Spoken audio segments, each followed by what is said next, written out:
Aliansi Peduli Perempuan dan Anak NTT hari ini melakukan audiensi dengan Komisi 3 DPR terkait kasus pencabulan yang dilakukan oleh ex-Kapolres Ngada Fajar Widya Dharma Lukman. Mereka meminta agar DPR mengawal kasus ini yang terkatung-katung selama 2 bulan.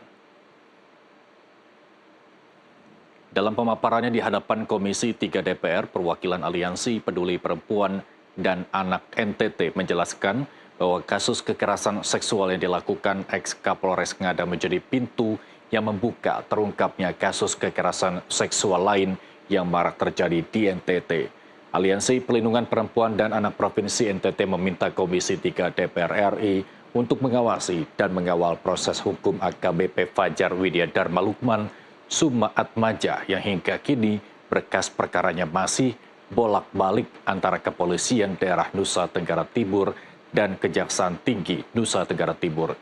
Istri Gubernur NTT itu meminta agar perkara AKBP Fajar segera disidangkan dan tersangka diberikan hukuman seberat-beratnya, bahkan dikebiri kimia. Ini yang kami harapkan, yang kami sampaikan kepada Bapak Pimpinan dan seluruh anggota Dewan yang terhormat, bahwa dari Aliansi Perlindungan Perempuan dan Anak Provinsi Nusa Tenggara Timur meminta Komisi 3 DPR RI untuk mengawasi dan mengawal proses hukum AKBP Fajar Widya Dharma Lukman Suma Atmaja, ex-Kapolres Ngada ini, yang sampai saat ini berkas perkaranya masih bolak-balik antara Kepolisian Daerah NTT dan Kejaksaan Tinggi NTT sejak awal Maret 2025, jadi sudah lebih dari 2 bulan. Agar proses hukum dijalankan secara transparan, akuntabel, dan tidak tunduk pada kekuasaan struktural pelaku. Yang kebetulan memang saat ini sedang beliau kemarin di institusi kepolisian, tetapi sebenarnya kami tidak hanya dengan institusi kepolisian, tapi siapapun yang berada dalam struktur kekuasaan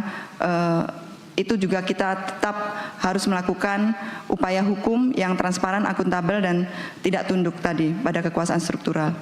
Menjerat dan menghukum pelaku seberat-beratnya sesuai dengan peraturan perundang-undangan yang berlaku dengan pidana penjara maksimal dan hukuman kebiri kimia, serta melindungi korban, keluarga korban,